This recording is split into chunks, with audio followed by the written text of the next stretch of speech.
Hello! Sorry if the room is really echoey. I'm midway through decorating. It's lunchtime, but I thought I'd share something that I did last night.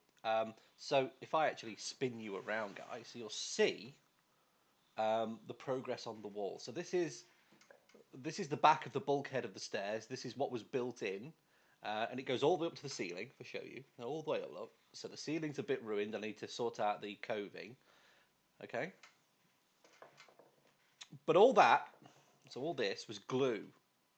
Yeah, and there's glue up the side, and there's glue down here, all the way down to the floor. Okay, these were glued on. This was a glued on step. Okay, and I spent about 3 hours cleaning the bottom half. 3 hours cleaning the bottom half with what I thought was a perfectly fine workable chisel. This chisel, in fact. The tip wasn't particularly sharp, but that seemed to suit me for what I was doing. Okay, and if I look at it carefully now, I can see that the back of it is now actually turned over. See this lighter line? Okay, but that was Tuesday. It's now Thursday. Excuse me, I've got something in my eye. And last night, so Wednesday night, I spent 25 minutes, did the whole other half of the wall. 3 hours, 25 minutes. 3 hours, 25 minutes. How did I do that? This. So I bought a whetstone. Okay, this is a whetstone. It is still wet. So what you do is you put this completely in water until it stops fizzing, about 3 minutes. Okay, take it out, shake off the excess, and then you literally sharpen the back with this 800 grit and this is 1200 grit. So I sharpened that way, and I did about 1,000 strokes to clear all this guff off. This was a very old chisel, and you can see I've got the back looking a lot nicer apart from this little bit here. Okay, so 1,000 strokes that way, and I did count them. I count them in tens, and I counted 100 tens. Okay, and then I held it roughly that way, and I bought a tool to help me get this angle perfect next time. Okay, then I flipped it over, and I honed the end a bit better, just the end. Okay, which I need to do again. I only did maybe 100 strokes that way, so 1,100 strokes took about half an hour.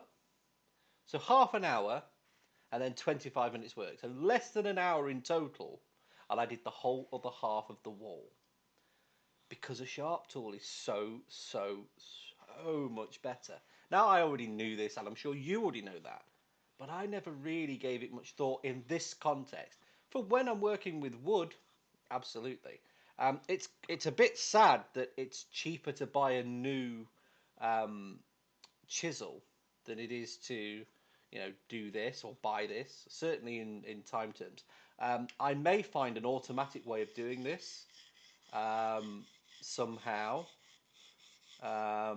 Thinking about that, basically. I'm thinking about it now. um, but yeah, absolutely top-notch work doing it with a whetstone, and sorting it out from there. The wall, therefore, is prepped. The room build continues. I don't even know if this will show up on camera, but you can kind of see the line that the desk will be. The desk will be built in completely across this area, and I've got an IKEA desk leg just out of shot just there, which is off one of the desks that I'm actually using. So that will be the height I come to. I'm thinking of a set of Alex drawers here on the right hand side, the desk floated off to the left with, to the right, shelving built in. The biggest problem is, of course, that there's no power on this wall. There was something down there. You can see there's a something. I'm sure that might just be an aerial.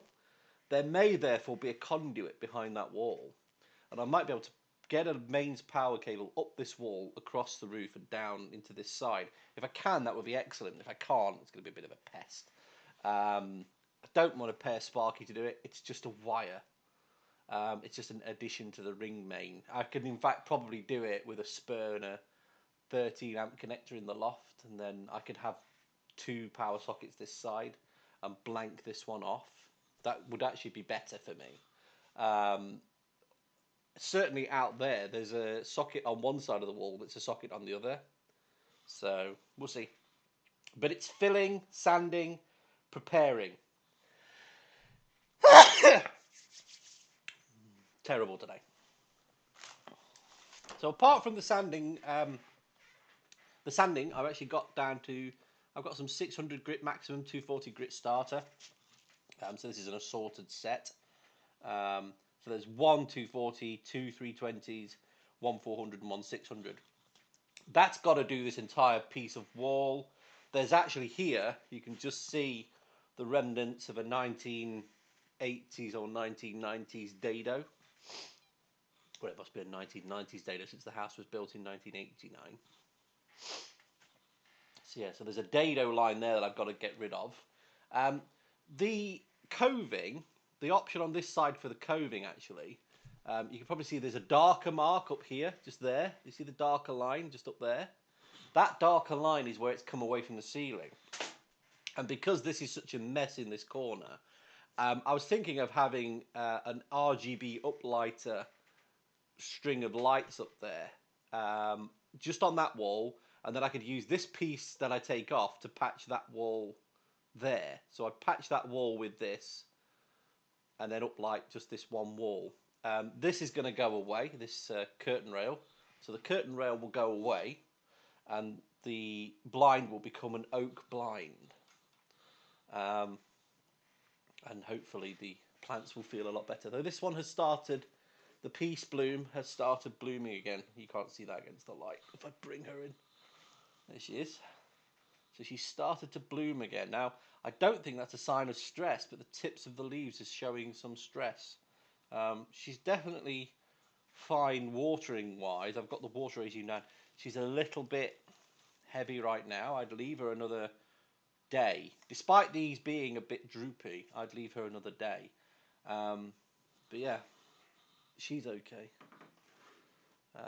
And yeah, the whetstone thing. So I just got an old jar. I put the whetstone in the jar, which she fit in perfectly. Let her bubble away for 5 minutes, and then I could lift her out. And then while I was working, I could dip the tip of the chisel in the jar, wipe off excess, wipe off the bits that build up on here. It did make a bit of a mess in here. I did it in here. So I would recommend having something on your work surface to do it with. But it was so good. It's quite therapeutic. Just put some music on, sharpen your chisel, and the results speak for themselves. And I will be sharpening this to within an inch of perfection, such that it, can harvest souls. And I'll be doing some of this woodworking. And after I've done the surface itself, the second piece is actually a step up, a single step up, that's going to be about 9 to 12 inches deep, and looking at that, about 5 inches tall, to make a second cubby shelf. So there'll be 2 shelves underneath, a cubby shelf on top. There'll then be a bookcase up the wall itself, and on this wall there'll be, I don't know whether I'm going to have the 2 screens over that side on a mount, or that just be creative. And if that's just creative, there will be pegboard, little bits and bobs, but it's the power thing. The power thing is the key thing next. Before I prep anything and make it neat, if I've got to chop a hole in a wall, I'm chopping a hole in the wall early. So that's my next update on the decorating side of things, the creative side of things. I have a couple of gaming programming projects ongoing. As you know, there's the home 3D engine. There's also a online 2D engine. And I'm writing my own because it's fun. That's my fun. It's not because it's any good, it's because it's fun. And yeah, I've got so much reading done at the moment, so many other bits and bobs, and work has been terrible. This is the work logo, or the old one. So yeah, speak to you soon.